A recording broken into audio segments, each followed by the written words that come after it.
Wicker is thin branches or vines flexible enough to be woven. Many plants can be used for wicker, such as willow and rattan.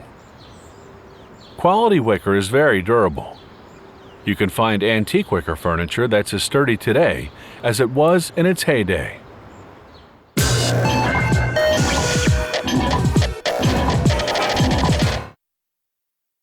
The oldest piece of wicker on record dates back to 1400 BC.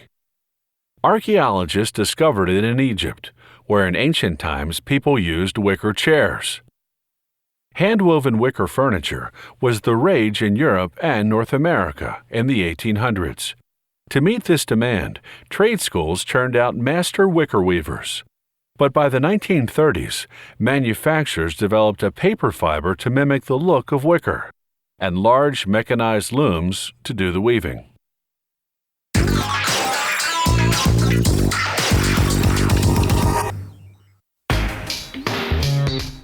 Today's genuine wicker items are usually made of rattan core.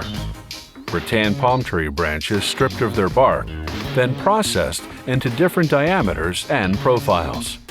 At this workshop, they use a manual loom to weave wicker hampers.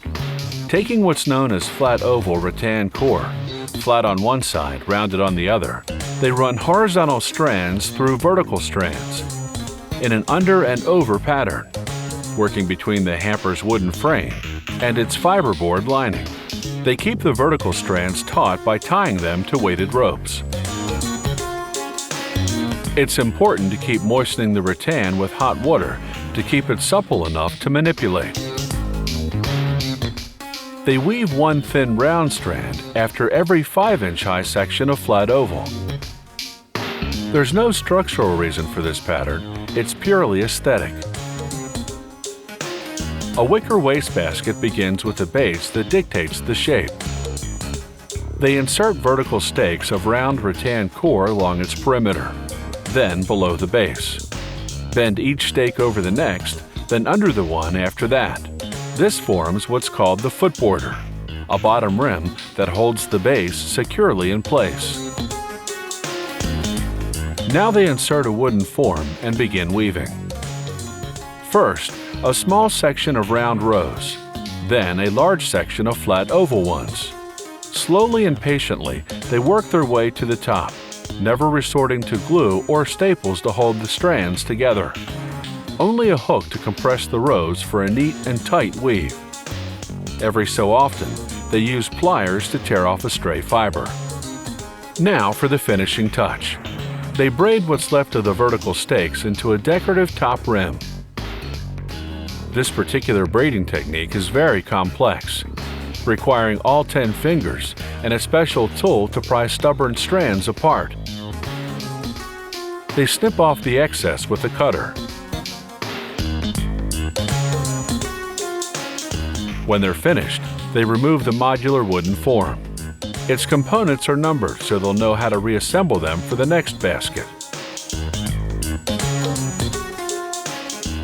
Another more decorative way to finish the top of a basket is this arch technique. They trim each vertical stake, bend it into an arch, then tuck it into the basket, 3 stakes over. This measuring tool ensures the arches are of equal height, while this metal device creates a space into which to tuck each stake.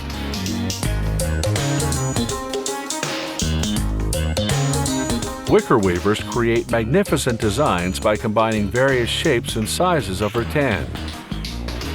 A strand can be as thick as a pencil or as thin as a needle.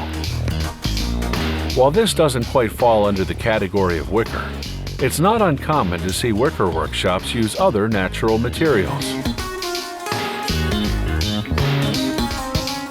Here, they're weaving a chair seat out of cord made from seagrass.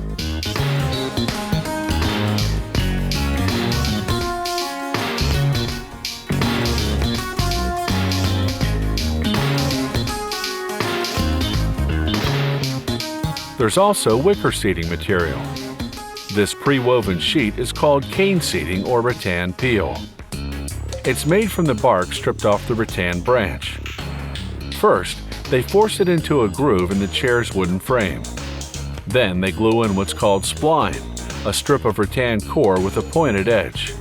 They wedge that edge into the groove, hammering it down to hold the rattan peel in place. Then they trim off the excess.